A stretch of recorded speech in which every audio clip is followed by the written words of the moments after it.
Hello, everybody, and welcome to This Week in the Tech Boy podcast. We have so much to get to today, from the Tech Boy headlines to what's been happening at CES to just what's been happening in the culture and online. The Tech Boy website is being redesigned as we speak, so by the time this episode airs, you may be looking at a slightly different, hopefully much better looking website. We're trying to model it and style it after the great Not to Be website, just adding in some new features as well. But let's cut over to our headlines from thetechboy.org. As you can see on the screen, the Siri is officially dead. Siri is now become and is starting to use Google's Gemini software. So from thetechboy.org, this is a big win for Team Android and our Team 13ers everywhere. Our Team 13ers, our teens who use Android in the United States is about 13%. We got to get those numbers up, guys. So if you want to join Android, if you like Android, if you want to join Team 13, just go out there, buy an Android phone and rep it. Be pro Android, guys. But Google's Gemini, which is a far better service than Siri, has come very far along. Okay, but from a quote, Google and Apple released, Google said, quote, Apple and Google have entered into a multi-year collaboration under which the next generation of Apple Foundation models will be based on Google's Gemini models and cloud technology. These models will help power future Apple Intelligence features, including a more personalized Siri coming this year.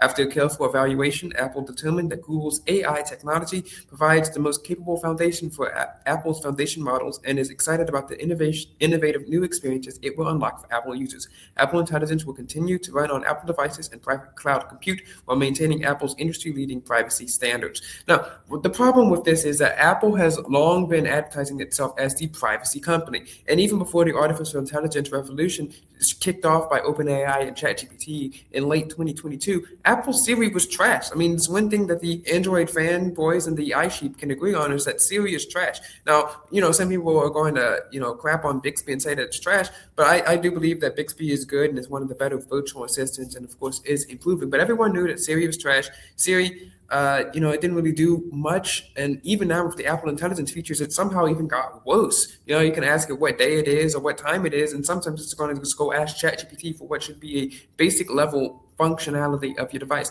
And when we talk about this, it is some of the broader problems, not just with Gemini and all these other artificial intelligence chatbots, is that, just features as a whole. Like when you ask your phone something, sometimes it just won't tell you the exact answer of what it is. Or, when you ask ChatGPT something, it's just going to go on yap on and yap, yap, yap, yap, yap, yap, and it doesn't get, straight to the point. That is a problem that artificial intelligence does have. I am, of course, pro artificial intelligence, but I do acknowledge that there are some problems. Now, of course, there are people who are anti-artificial intelligence, and, I don't really see the reason that they are anti-artificial intelligence, but they make it their entire personality just go in and start hating. You can see this in the Ars Technica comment sections, which is just full of a whole bunch of annoying people. Okay, it is the worst of the worst. It's like people who like technology but have the politics of like the R-Pick subreddit or the R technology subreddit, which is barely a technology subreddit at this point. It's just a whole bunch of political whining. This website was started to not have to give political commentary on random events happening in the country, which is it's a tech website. We're supposed to be giving technology news, technology updates, and technology reviews, but they go in and start whining about AI and how it's going to cause some sort of fascist overthrow. It's so annoying. No, the United States government is not fascist. It's not going to get overthrown or something. And it's not, it's supposed to, mass surveillance, flock cameras, the all trying to control you. It's insufferable and annoying. Okay, I just want to read a tech article website. I mean, on the Ars Technica forums, they're talking about how they're putting Copilot into Windows 11, just like they're improving the artificial intelligence on the Apple with Gemini. And I think that's actually a good thing. Getting Copilot in here, you're going to have an artificial intelligence chatbot, on built into your computer. You can talk to your computer. And I'm like, okay. And people are talking about how buggy Windows 11 is. I have not seen any real bugs. Like, sure, my computer's a little bit slow, but this computer came built for Windows 11. It's just kind of a slowish computer. I just have bad luck with it. And it's not because of any artificial intelligence. It's not because of any vibe coding. It's actually, as one Redditor pointed out, is that Windows 11 is a much more secure operating system than Windows 10. So it is slightly slower, but it's still fast enough. And when we talk about this, I have one question for these people. Actually, I have two. One, why are you so annoying? But I probably won't get any answer from that. But number two, what advancements would you like to see Windows and Microsoft make, or even with your phone operating systems of iOS and Android? What advancements would you like to see apart from artificial intelligence?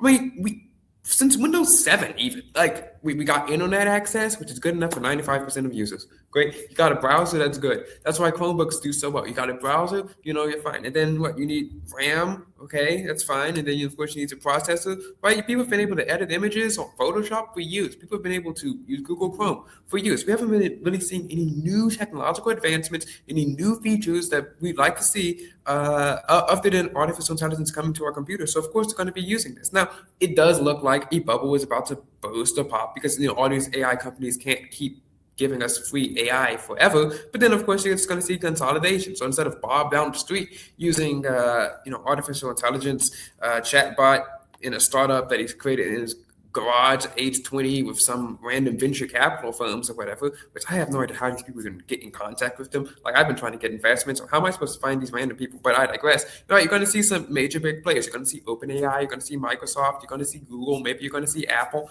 And, that's good, right? I mean, that's worked pretty well for the entire whole history of computing. Let's look at the history of computing. You have all these random operating systems out in the 70s and 80s. And then what happens in the 90s and 2000s? You basically come to two, maybe three. You got Mac, you got Windows, maybe Chrome OS, and then some random Linux distributions. I forgot to declare the year. This is the year of the Linux on desktop, 2026. Obviously not going to happen, right? You see this with cell phones as well. You got Palm operating systems. You got BlackBerry operating system. You got Android. You got iOS. You got your feature phones operating system, your real-time operating system. You have all these other random operating systems. It's hundreds of them out in like 2005. And by 2011, 2012, what are the dominant phones? You got your flip phones, you got your Android, you got your iPhones, maybe your Blackberries. And then by 2017, it's full Android, iOS homogeny. That's what we have been seeing in computing for a long time. That's what we've been seeing in search engines for a long time. Back in the 90s, you had Alta Vista, you had, Yahoo, you had all these other random search engines, AOL, right? And then what happened? Boom, Google comes in, and now Google is the dominant power, right? It is just basically a quote unquote natural monopoly because the greatest and biggest companies, the most successful companies will rise to the top. And then the little startups, either they'll get bought or they'll make something big like PayPal or they'll fail. That's the way things work. That's how things are going to work with artificial intelligence as well. Now, I do think that you might see a little something that's a little bit more decentralized as well. I think that with artificial intelligence, people are talking about, oh, the price of RAM, oh, it's so expensive because I can't play my video game, which is totally way more important than being able to use artificial intelligence, right? There's either the same amount of importance or artificial intelligence is higher, right? No one's really doing anything productive with the video game. So quite frankly, I don't really care that you have to pay a little bit extra for some RAM, okay? Like cancel your Disney Plus subscription if you want to play a computer game. Also, why don't you just use a computer from 2024? No one has been able to legitimately answer these two questions, which is A, what do you want companies to focus on? And B, what was wrong with your computer from last year that you can't do this year? What new advancements, what new games really need the top of the line 2026 computer? I really haven't been able to find any answers to these questions. Now, the kind of games that I would like to play, the kind of interesting things that things that I'm interested in, like a whole offline open world, has internet access, but you can play it offline, open world experience, maybe like a 3D modeled high school game. Yeah, but something doesn't exist like that right now, and it's not going to exist in the future, right? Unless someone wants to make it, and I'm not really seeing anyone making a specific game just for me. So if that is a thing that's happening, then I really don't see how advancing computers is supposed to be that good. Hopefully this is recording my audio, but when we look at this technology, I'm not really seeing any advancements. Like, what do they want the companies to focus on? We've basically mastered the cell phone. We've basically mastered computers. We haven't really seen any new advancements other than video games or artificial intelligence, and I'd rather them focus on artificial intelligence. But I do think that this might be something what we see from the beginnings of the web. In the early days of the internet, for some reason, you weren't allowed to have advertising on it. So that got me to thinking, what would these platforms look like if you were still not allowed to have advertising, any commercial interest on the internet? The internet would be a lot more decentralized. Like Instagram, you either have to pay for it if that was allowed, or Instagram would basically be you host your own website, and that website is shared with only a few of your friends, right? So that they can see a photo instead of everyone in the entire world. And of course, you wouldn't have as many features. You wouldn't have the algorithm. You wouldn't, obviously, social media influencing wouldn't exist. So the web would basically become a lot more decentralized. It basically become its own little community, right? So you'd have your Houston web server, you'd have your Woodlands web server, you'd have your New York web server, and of course New York is so large you'd have web servers probably for each borough of New York, each like section of New York, and maybe for states like Kansas or North Dakota, maybe you'd have a web server for the entire state, right? It's kind of like how Reddit is right now, because we have each city has their own little subreddit, and they can all talk about the city and the things that are happening there, of course, but anyone can access it. I could go access the St. Louis subreddit right now if I wanted to. But I wouldn't want to read about the 67th murder that they had in the past 2 weeks. But in this aspect, of course, you also have more people having their own computers, having their own personal computers that are web servers just for their family or just for their friends as well. So the web would be a lot more decentralized. You wouldn't have anyone selling stuff on it. You wouldn't obviously have advertisements. Maybe the only thing linking people together would be video calls, email, phone calls over the internet, things of that nature, but nothing really done for business except for maybe on the back end, like a database or an internal intranet style website, because obviously people are using that. They use VSAT, they use leased line so they could connect HQ to all across the world, which is so interesting to me, how people were using communications either in the early days of the internet or right before the internet, because the technology was just such interesting. Now, in parallel to artificial intelligence, I think that we might actually start seeing something like this, because we do have lots of RAM, and RAM is still relatively cheap compared to what it was 30 years ago. I've read this story about someone had maybe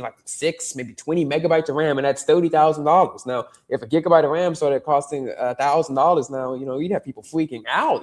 They'd be protesting. They'd start burning NVIDIA down for some reason. But I think we might start seeing decentralized artificial intelligence. My computer, as slow as it is, has 32 gigabytes of RAM, and it can run artificial intelligence fairly fast, right? I used to Gen AI, Google's Gemini was able to run something about, 5-6 seconds, write me an essay. In Google's, Gen AI on my computer wrote the same story, relatively good, basically 85%, still good, on, 32 gigabytes of RAM in about a minute offline. We had a whole article about this. You can check it out on thetechboy.org. My phone, we did a test of this on the Motorola phone versus the Samsung Galaxy S24 Ultra. S24 Ultra's AI was pretty good offline. You can run these offline AI models. So that's something you're going to have a huge boon. Maybe not in video generation, maybe in image generation, obviously in text generation, maybe not in video editing. You're going to be seeing a lot of decentralization, because people are, of course, scared about their privacy, which I trust these artificial intelligence companies, give or take a few, right? I tell Grok things that I wouldn't tell someone else in real life. Let's look at the political calculus, right? Let's say something comes out of Grok that's quote unquote embarrassing, right? You can say it's a leak, you can say it's a hack, you can say it's fake, right? And that's fine. But if you go tell someone something like that, or you go write it down in your diary, and then it leaks out across the internet, someone, tells you a story, and they have a video or audio tape recording of you saying something embarrassing to them, and obviously Grok is not going to judge you. These people are going to judge you. That's going to be, I'd say it's even more dangerous for someone than it would be to tell an artificial intelligence chatbot. Now, that was my belief until I found out, and it still is my belief until I found out that ChatGPT is being sued because stupid people do stupid things, and they'll go do something illegal or wrong or immoral or unethical because ChatGPT told them to do it. Look, if ChatGPT told you to jump off a bridge, it doesn't mean you should jump off of a bridge. And people are doing inappropriate stuff, illegal stuff with artificial intelligence, and people want to crack down on that. No, that is on the user. The artificial intelligence chatbots did not start generating inappropriate images by itself, right? The artificial intelligence chatbot did not tell you to jump off of a bridge by itself. The artificial intelligence chatbot did not tell you how to make a bomb by itself. No, you typed it in, you had the thought, you did it. The culpability should lie on you. But, there are these people out there, anti-artificial intelligence advocates, these journalists out there, people online always talk about, how journalists are bad and how journalists are horrible people. And, I feel like, no, journalists is fine. But this is actually something that they're bad about. They feel like that they must advocate for anti-AI because they just, they have to have some sort of cause. They have to have a pet peeve or whatever. And it's popular right now. It's popular to get on the anti-AI train. You see these stupid memes. Everyone get more anti-AI now, and it's the worst meme you've ever seen. Okay, it's just a frame of text with a stupid colored background. But I digress from this point. OpenAI got sued, and for some reason, the New York Times has access to thousands, maybe even millions of OpenAI chat logs. Why should the New York Times have access to my chat logs? Maybe not mine. We don't know whose they are. They could be mine. They could be yours. No. Look, when I signed up for the service, I consented for OpenAI and ChatGPT to have access to it. Now, if they anonymize it and start putting advertising in it, I'm fine with that. But I did not consent for some random lady at the New York Times who probably disagrees with a lot of stuff I say to start reading through my chat logs. I never agreed to that. No. Actually, no. Okay, because they are a newspaper company and they are driven by profit, as they should be, right? They shouldn't be given money just to exist. Yeah, we need to have them, but they're driven by profit. And if they see something interesting in there, something might leak and they might publish it themselves. Now, OpenAI, if they started doing something like that directly, their stock, or they don't have stock, but if they went public, their stock would go down. People would stop trusting them. No one would use the service anymore, and they'd move over to Gemini or Grok or Copilot. Speaking of Gemini, right? Gemini has gone on basically a generational run, right? They started off as being one of the worst chatbots. I did a review of them. The artificial intelligence image generation strategy was trash. Technology was trash, right? And now they're causing OpenAI to declare code red. And that's why competition is so good, right? ChatGPT.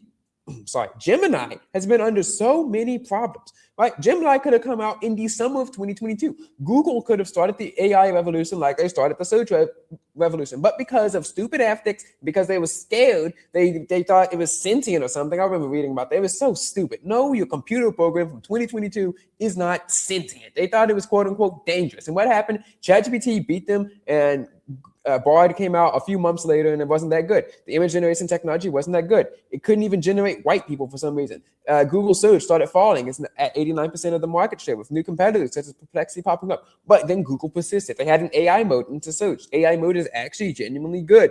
They added AI overviews, which started being inaccurate, but now they're good. They added Gemini and Gemini Live to replace Google Assistant, which is, it's fine, it's good. And now ingrained in Apple's own Siri ecosystem. Wow, that is good. And you know why this is? It's because Google has the data to do this. And Google also has the money to do this. And I think that is a good thing. Right? Google goes out there and they collect people's data, and then they anonymize and they'll have a whole bunch of sets of training data. While Apple likes to go outside and moralize and talk about, we care about privacy and the NSA banning, yeah. And what happens? They have to get on their knees, begging and crawling over here to Google, right? And that's actually a good thing. It teaches them a lesson that in this world, you have to do what you have to do. And Google did what they did, and they made a judgment call. They decided, hey guys, let's stop worrying if Gemini is quote unquote dangerous, which obviously it isn't, and actually release it. And then guys, guess what? Gemini, had some growing pains and it was good. Apple likes to be seen as perfect, doesn't like to mess up its image, but if Apple had released their own chat bot, maybe this wouldn't be happening to them. Maybe we didn't have to come over to Google for help to make their own artificial intelligence chat bot. I mean, that is embarrassing. You are Apple, one of the biggest companies in the world, $1 trillion company. You're coming over here to your competitor. A competitor who makes their own phones, for crying out loud, right? I mean, bro, think about it. Apple has to come to Samsung for screens. They have to come to Google for AI. And you're forced to use a MacBook if you work for them. Oof. I mean, that is torture, honestly. That is so sad. But there's also these people on the internet who go around and profit off of people's hatred of artificial intelligence. There's this YouTuber Moon. He's pretty, he's interesting. He has this little documentary style channels, but he is kind of a doomer. Okay, he is kind of doomer, guys. And then he calls artificial intelligence slop. He says, "Oh, this is so bad. People can't find a job. The dating market is so hard." He's just so depressed all the time. Let me see if I can pull him up on. So this is Moon's channel, guys, and it's just a whole bunch of doom and over sensitized clickbait content. There's a video about Windows 11, the worst operating system ever. It's a disaster. It's killing Microsoft. No, it is not. Look, there's a whole bunch of people online who are whining about Windows 11, who are saying, "Oh, I'm going to move over to Linux. Oh, I hate Copilot." And none of those people, again, have been able to tell me what exactly they want Microsoft to do. And these people are probably going to move over to Linux anyway. But you know what's happening? Has Linux market share magically grown? Are they at 50%? Is Windows still not existing? No, Windows is fine, guys. It's not the worst operating system of all time. It is fine. Let's look at, they're talking about, girls on social media get more likes than men. Well, what a tragedy. What a tragedy, guys. Wow. That's horrible. Definitely something that's super important. Stop scrolling. Why are we consuming slop? LinkedIn's everything wrong with society. It's like, no, actually, no. It's just basically people who are profiting off of what other people feel like.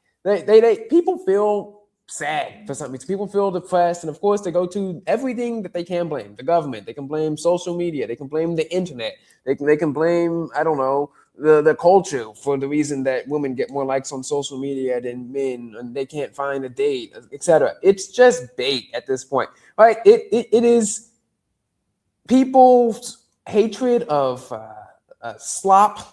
It is such an overused term. That stupid cuss word and bleepification, right? People think it's such a person who created it was such a genius. Wow, guys, someone put an ad in that. Wow, man, he is a genius for creating a stupid new cuss word. Wow, congratulations, guys. Like, no, you're not a genius. Okay, slop on YouTube. Have you seen TV? Have you seen radio? Like, what exactly did you expect people to do with their free time in entertainment, Mr. Moon here? What exactly did you expect Microsoft to do with the new operating system?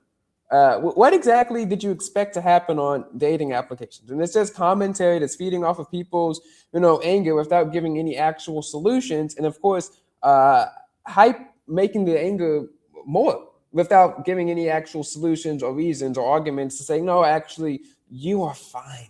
You are fine. That is the message I want to give to everyone, which is you will be fine. Okay? Windows 11 putting Copilot in PC. Oh my goodness, this is an assault. Oh my goodness, I don't get any likes. Oh my goodness, it's a theocracy. No, it is not. Everyone will be fine. Okay? And with the slop, it's not slop. It is cool technology. And like, what did you expect people to do with this? Do you expect them to make original content all of the time? And do you expect people just to sit in a room and not watch it? No one's been able to give any actual real solutions to these alleged problems. You know why? Because they're not actual problems. They're fake. Okay, and people sometimes on the internet like to sit around and create fake problems, which is a good segue to this section. Let's look at this thing on the screen here, guys. Quote, Benny, Skinny Tie Shop over here says, did refrigerators used to have some beauty to them? Why can't we make things look nice? And that is such a thing that I see online all the time. Oh, things used to look so much nicer back then. Oh, everything used to be so beautiful, and now it's stale. Okay, first of all, this is a refrigerator. I actually want my refrigerator to be stale. I don't know about you, but if anything, that has a compliment. Okay, it is a refrigerator. Has anyone's life been improved because their refrigerator was better looking? Like, what, do you sit for hours looking at your refrigerator, basking in its cool air? Like, what kind of design do you want to put on a refrigerator? Again, people are looking for problems that do not exist, quite frankly. If I wanted to look at pretty things, I will go to Pinterest or Instagram, okay? I do not sit around and look at a refrigerator and bask in its beauty. I cannot believe I had to say that on camera. What are we doing here? Like, there are millions of problems on Earth. millions of even fake problems that Moon talks about, kind of half problems. Oh, the dating market's hard, or oh, AI bad, slop, yada, yada, yada. They're kind of half popular problems that no one gives solutions to because they profit more from problems, from talking and whining about the problems and then kind of selling fake solutions against the problems, like a locked box for your phone so you don't scroll on it all the time, or, Quitter, which is an anti-porn app, which I am against pornography, but the Quitter app is a scam. I'm just going to go out there and say, I took the test. Obviously, I haven't seen any illicit content. I took the test and they gave me a 50%. How can someone have a 50% if they haven't looked at anything? What is there? You have to be like anti it. You have to go out there and have a protest to get a 0% on the application. And it's also highly overpriced. And also, like, if you don't pay for it, then it would stop blocking the content on your phone. So I'm not really seeing how it blocks, but whatever. That is the thing. What I'm saying is there's people on the internet who diagnose half problems and then whine about them and then try to sell fake solutions to them as well. But this isn't even a problem. No one has ever woke up and thought, man, I know there's wars going around. I know that, someone's poured down the street. My phone is broken. My team lost. Like there are quadrillion problems that are more important than my refrigerator looks like this. Like this isn't even bad looking. It's a refrigerator. Like, I'm not attacking the man. He's a good man. But I mean, come on. Whose life has been genuinely improved because the refrigerator looked fine? Who is sitting around looking at a refrigerator and saying, guys, it's so pretty. Put a mirror on it. What are we doing here? What kind of a problem is this? I mean, this is not even a first world problem. This is a 0th world problem. My refrigerator doesn't look pretty. And then, of course, these people are going to go on. I went to these like classical schools before. They're going to talk about, truth, goodness, beauty. It's really important to Western civilization. This is when we started declining. Are you hearing yourself right now? It's a refrigerator. It has one job. Keep food cold. That is its job. That is its one job. And if any improvements need to be added to a refrigerator, I'd say maybe cameras so you can see the food that's inside of it, the little knock sensor that's on some LG refrigerators, maybe bigger, deeper capacities, a lower freezing temperature, better energy efficiency, more clean inside, antibacterial design. I get to all of that before I start talking about we need to make refrigerators look pretty. Maybe a lighter design so that it's easier to open. Like, there are 1,000 things that you could fix on a refrigerator before you start fixing the design. If you have time to sit around and talk about the aesthetics of a refrigerator and how it's bad or something, and how would it genuinely improve your life? And then he sent me a picture of a wallpaper to add to my phone. How is that supposed to improve my life? Because it's pretty. Like, is that really supposed to improve your life? And obviously, I'm playing for the cameras. I'm going for clicks, right? I'm not attacking him personally. I'm just saying, like, my goodness, it's a refrigerator. Like, come on. we have things to do. Now, this does bring me to an interesting question, though. Right? My brain likes to link together interesting concepts, which is, how are these companies staying in business? Now, I do know that some of these companies, Samsung, LG, they make up their stuff, right? Samsung's gonna be in business, they make tanks. They make phones. But, like, let's say you only make appliances and they last a long time. Who's going to go out and replace the appliances just for fun?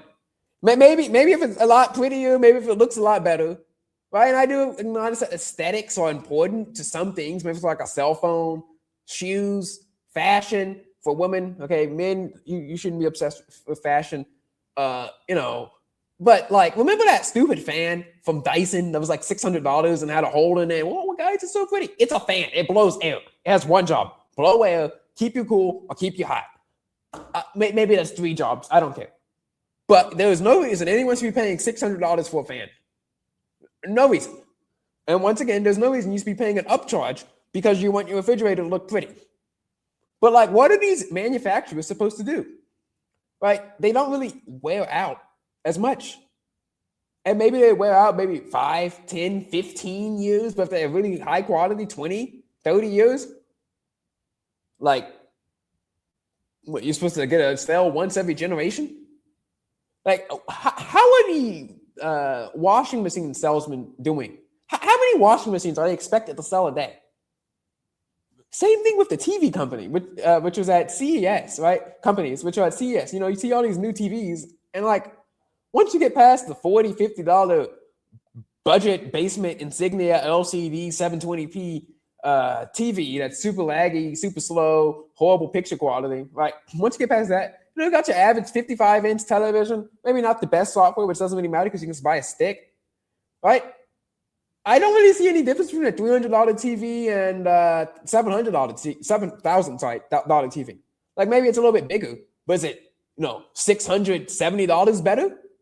Is it $670,000 sorry brighter? And how long are these TVs lasting? We've had TVs where you had the Samsung TV lasts about probably like 15 years, right? And it had like a home button on the front of the screen. And then we got a TV.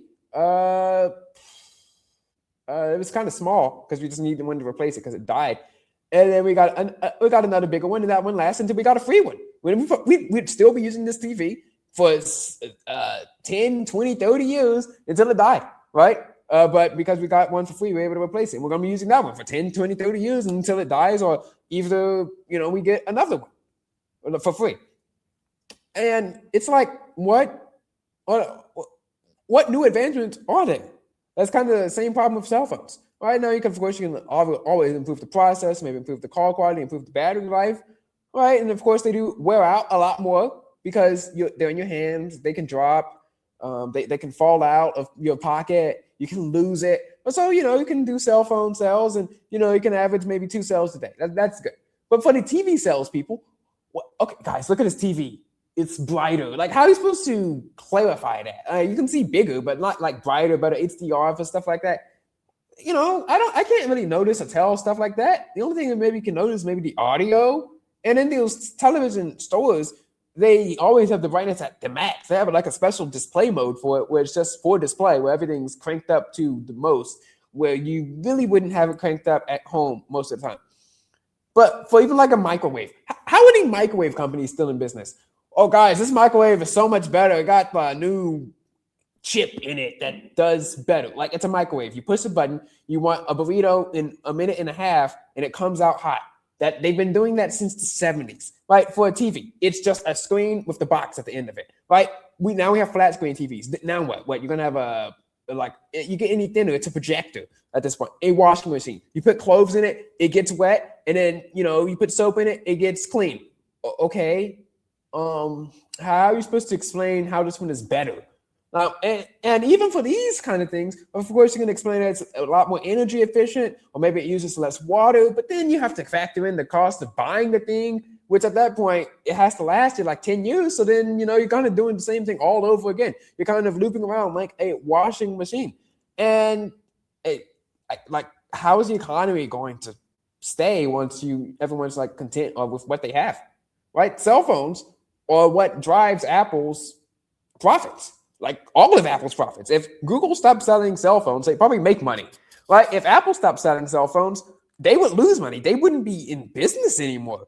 Like, they have the Mac division, but that's only like 10, 12% of computers, like worldwide. They have, their software, which only works on Macs, so it kind of goes hand in hand. And iPads, I guess, would those still exist? Do those count as? I don't know if they count those together. But Apple doesn't really do much, right? Samsung, they'd be fine if they stopped selling phones. They'd be a smaller company, but they'd still be fine. You have Samsung apartments, right? But like Apple, probably Motorola, they're owned by Lenovo, but like the Motorola brand itself, they're only at 1%. So they're probably barely hanging on. Like, how are these companies going to stay in business when people stop needing to buy everything like this?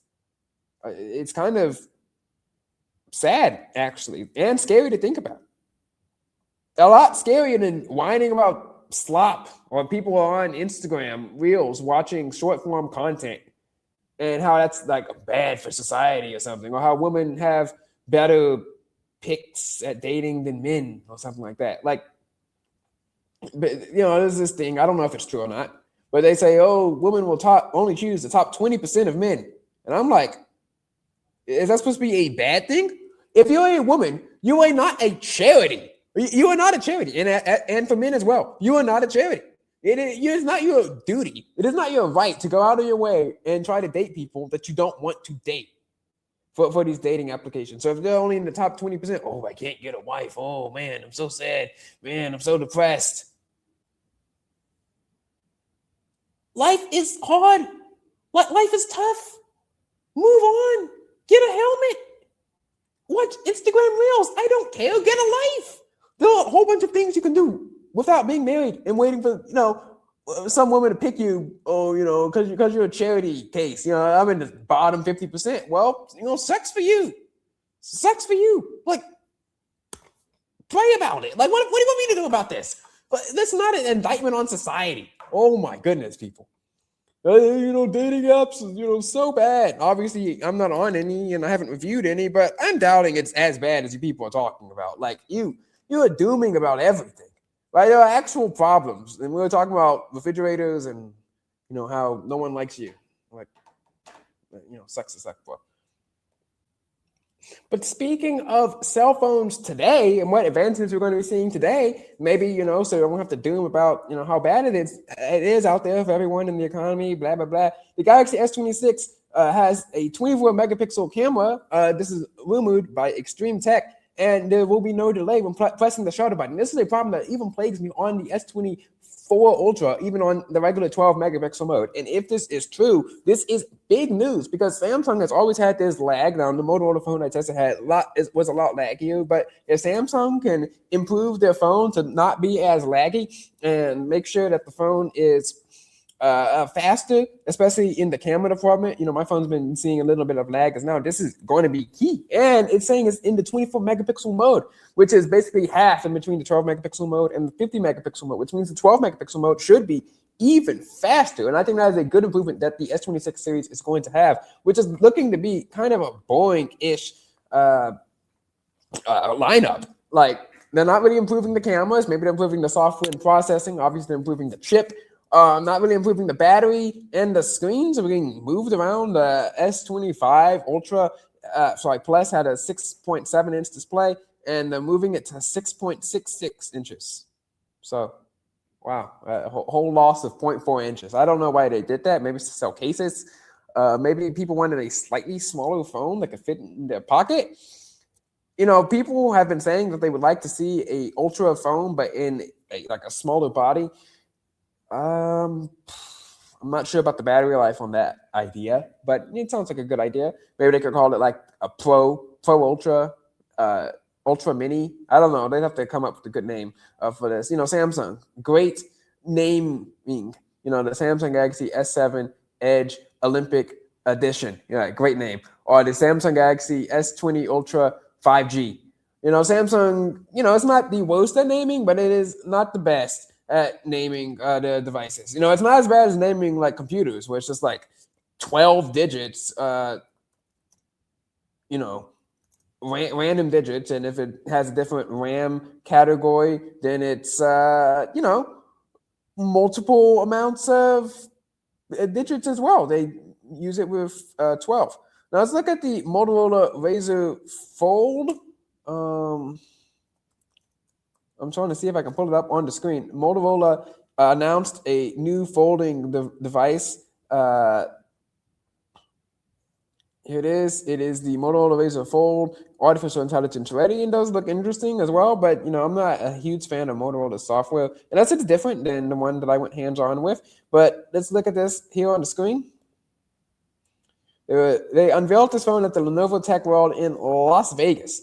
I need to be going to these conferences, CES, Las Vegas. They've been doing some interesting stuff out there. I need to get over to Las Vegas. But look, this is a look at the phone. It's basically a regular phone. Look at even the graphics. They're showing someone on TikTok while making a shopping list. Like, they know what people are using their phones for nowadays, and it's content consumption. And it's like, what else do they want people to do with your phones? They talk about, oh, you shouldn't be sitting around consuming content all day. Well, I mean, people have consumed content for ages, books, videos, radio, podcasts, even back then, TV, cable TV. The average American was spending 8 hours a day on television back in like the 70s or 80s. So it's kind of technology has just moved from the living room to our pocket.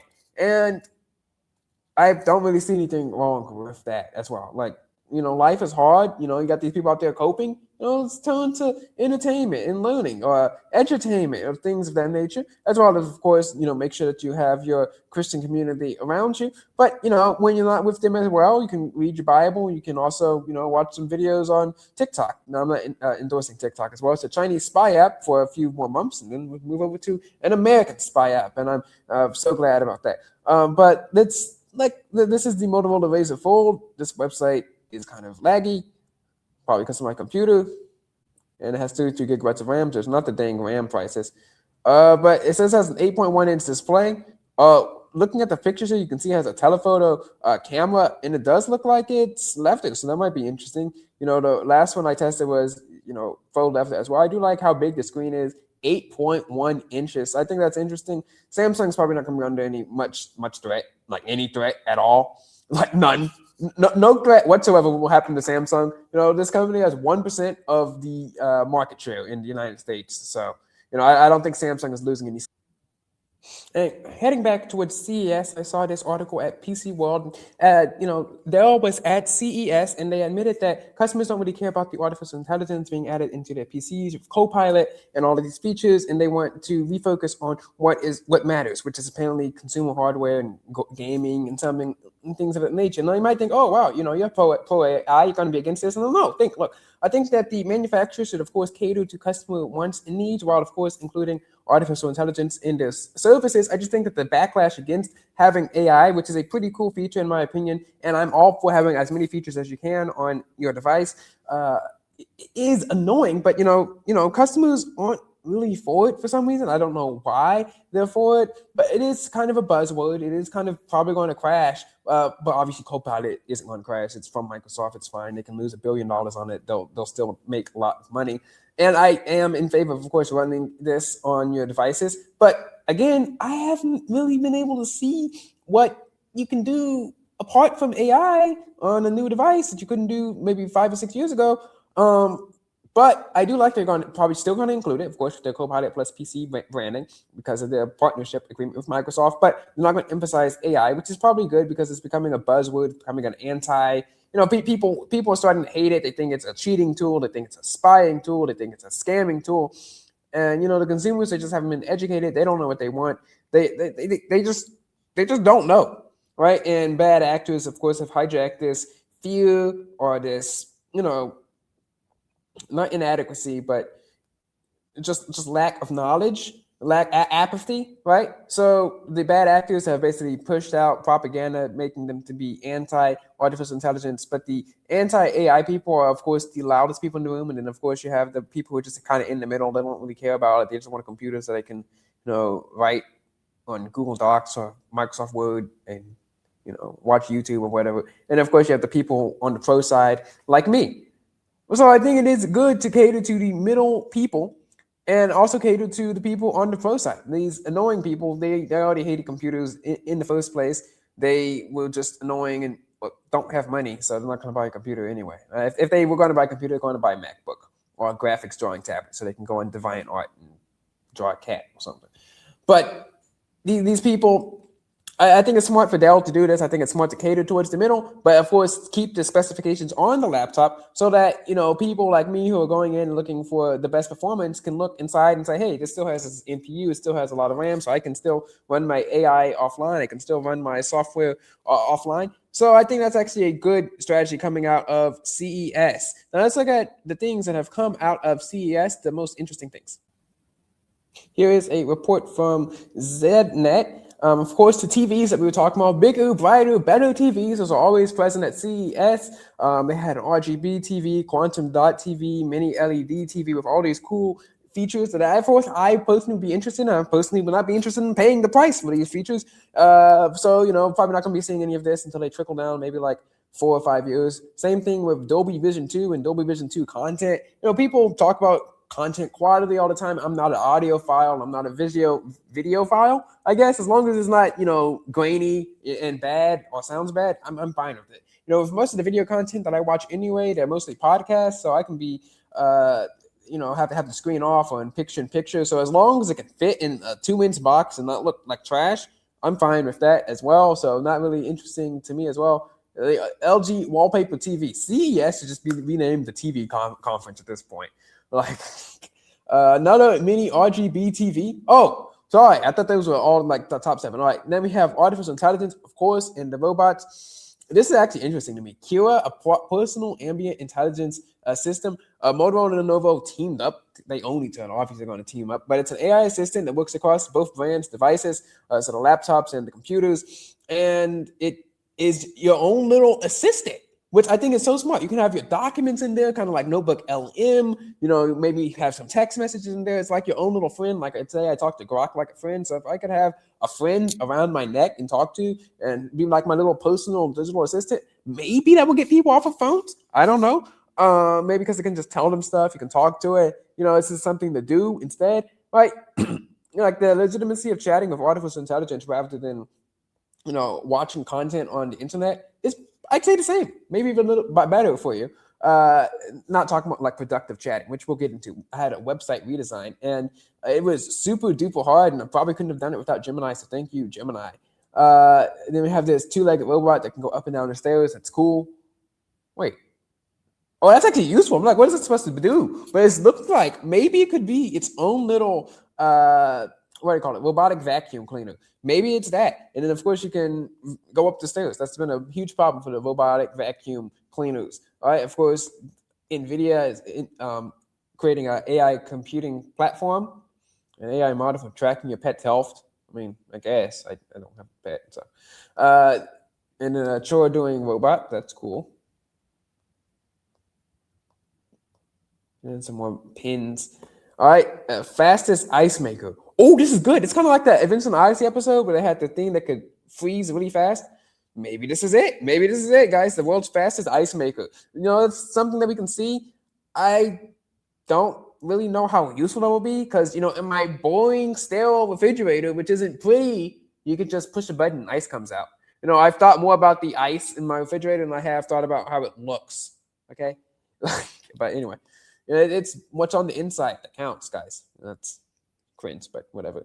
A smart lock brand in the United States, guys. Woo. That's cool, but okay. Digital photo frame that turns artwork into your words into your artwork. I mean, that's cool, but I mean, couldn't you just do that on your phone and send it to the frame?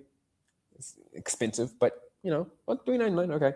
The person was telling me to put up an art piece in my room or in the hallway. That thing would get killed by basketball or football in 3 seconds, but like art is overrated anyway. So ultralight, long-lasting laptops, which is cool, but then like, how are you supposed to get them replaced? Who knows? No one's answering that question. No one's like, how are these companies going to stay in business? This one's probably not going to last that long. Look at the screen. Wi-Fi 8, guys. Maybe that's good for streamers, podcasters. When this is live streamed. And repairable ThinkPad again, same problem.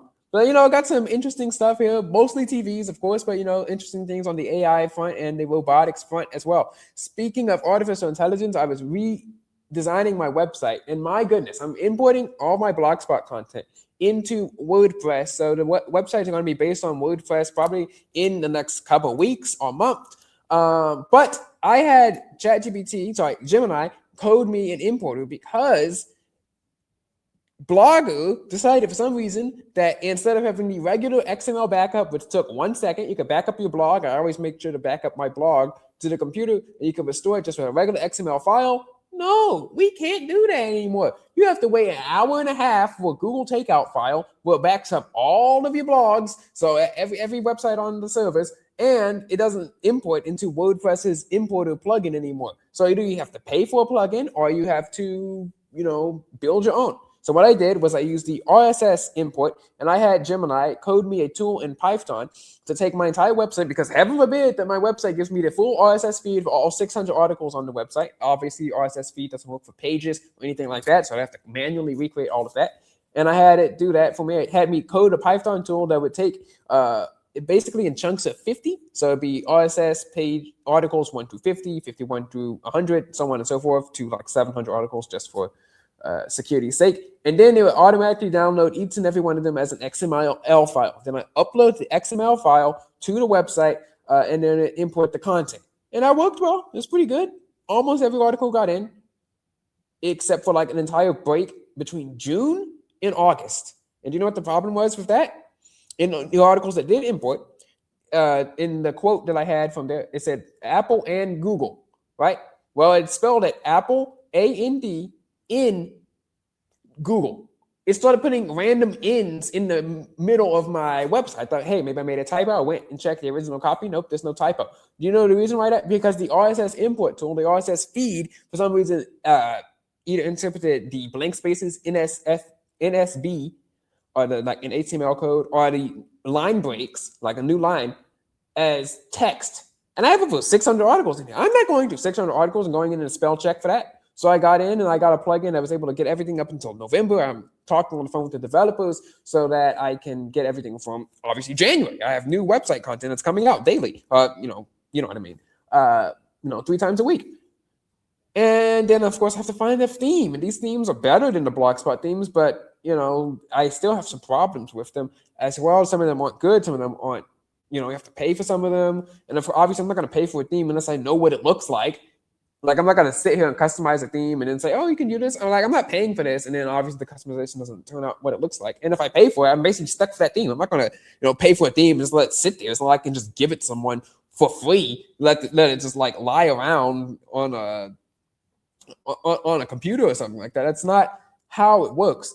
But, I'm also doing a whole bunch of other things here in this company as well. I'm reading the newspaper, the local news. I'm looking into like who owns each company as well. Like how can I own my own newspaper and have my own media company as well? Like doing background research into stuff like this, background research into how people get on TV, background research into journalists, background research into like how TV works, not just how the people are getting there and how the connections that they make. And it's very surface level. Right, I'm looking into how people became like cable news anchors or journalism anchors, or how they got on TV, or how they became celebrities. It's kind of like, oh, I went to college and then I met someone, or what's the name of that person? The Kalshi person. Oh, he created something and then he got investment. This.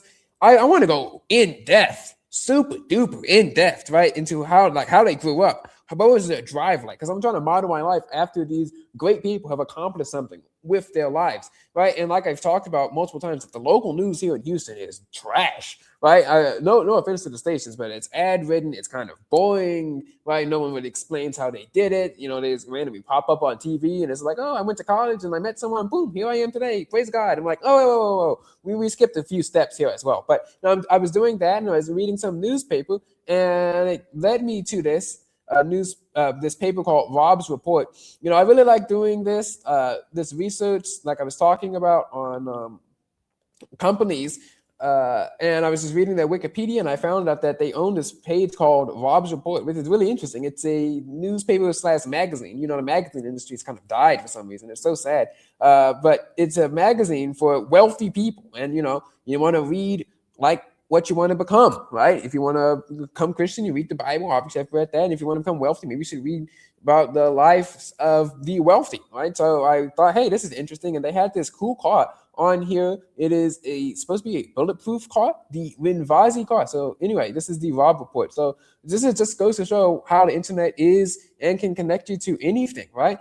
Wikipedia is still pretty good. Grokpedia, you got some work to do. But look at this, guys. Wow. That is cool.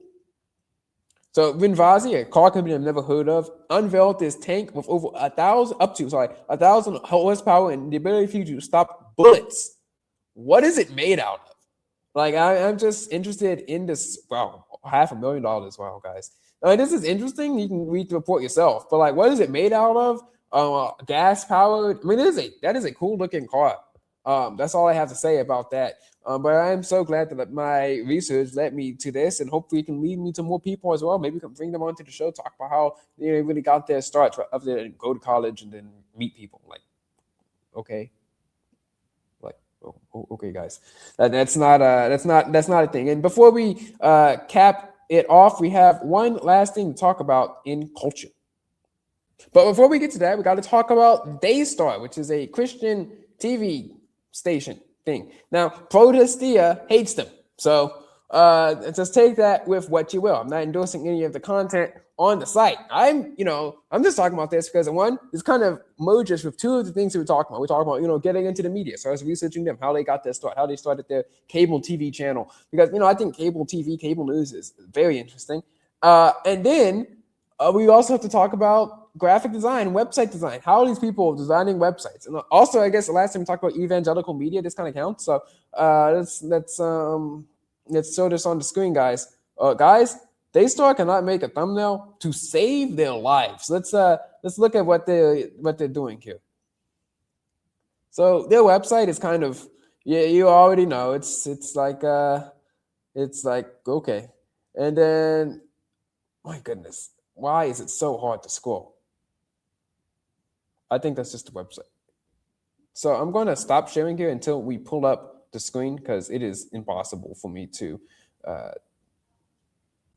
All right, guys, it finally displayed. It's so weird. My computer is so slow, even despite having an i7 and 32 gigabytes of RAM. But anyway, that's probably a problem with the Chrome browser. People, they've been getting too RAM heavy. But look at these thumbnails, guys. Like, okay, these look kind of decent. Kind of like a cooking show from 2014, I guess.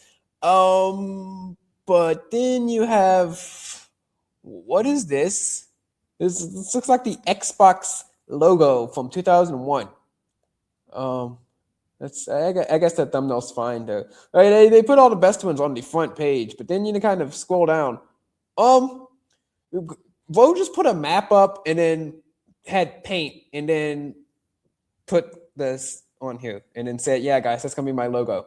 Yeah, the entire Earth and then my name on it. Boom. Everyone's gonna totally notice that, guys.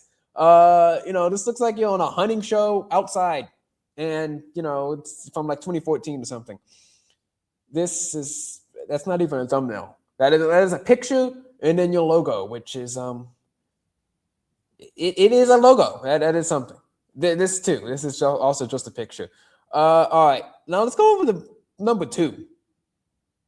What are we looking at here?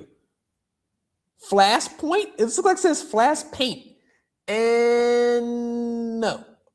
Okay, bro. This is goated thumbnail. What is he wearing? And then this lion, and then you got all the flags outside of the UN, and he's just smiling there. Like, wow, is this a thumbnail for a ministry or global thermonuclear annihilation, or like how the internet is linked up with each other? Like, pick one. That's not, no. Okay. Israel Now News. This looks like a ripoff of CBN. So there was that. Like, it's like CBN ripped off Fox News, and then you ripped off CBN's ripoff of Fox News, which is really funny, guys. That's actually pretty good. Guys getting interviewed on TV, and then they have all these cool graphic backgrounds. What is this? Oh, it is CBN News. Well, okay, let's move on to number 4. Page 3. It's just, they're not even thumbnails. It's just pictures of themselves and then a color and then words. Honestly, what is this? This is a spy toy. This is a spy toy ad from 2011.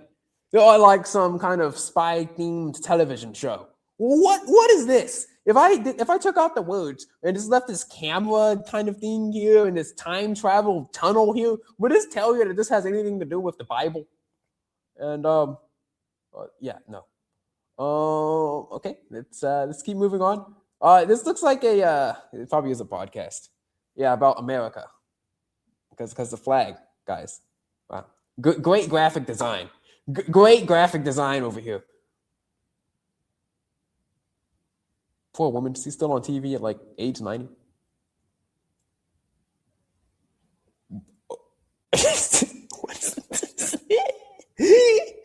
Oh man, that's allegories. That has a good show. That is a good show. That's one thing I can say about that. But like, no one on this site can design a thumbnail to save their life.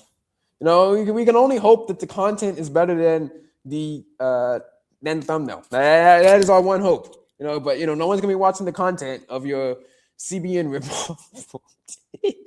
That is wow. What a mess. Obviously not an attack on them or the network. Maybe if they want to hire me, call me. I'll make you some good thumbnails, guys. I'll make you good thumbnails. Put me in front of the camera. Maybe hey, put this podcast on TV. It's gonna do wonders. But let's talk about this account here, the Patchwork Podcast. Haven't listened to it. It's probably good though. But they did post something about Snapchat. They're talking about how girls don't want people to talk to them on Snapchat anymore. They're done with Snapchat. People saying it's creepy or something like this. And all I'm saying is this Snapchat slander. I will not stand for this Snapchat slander. I will not stand for this Snapchat slander. That is disrespectful. Guys, Teen Pack stands with Snapchat. We stand with Snapchat. Lots of holy, great people use Snapchat, guys. Great application. But we stand and defend Snapchat, guys. So an attack on us, the Team Pack over here. Team Pack is not happy, guys. Team Pack is they're not happy. We won't stand for this. But I guess we can do our reaction video for next week. So that is all for now, guys. God bless. Tech talk to you later. And remember, obviously, don't get so upset or freaked out about anything. Right? It's all weaponized. It's all sales. And if you have time to sit around and complain that your trash can doesn't look pretty, find new problems, count your blessings, and be thankful.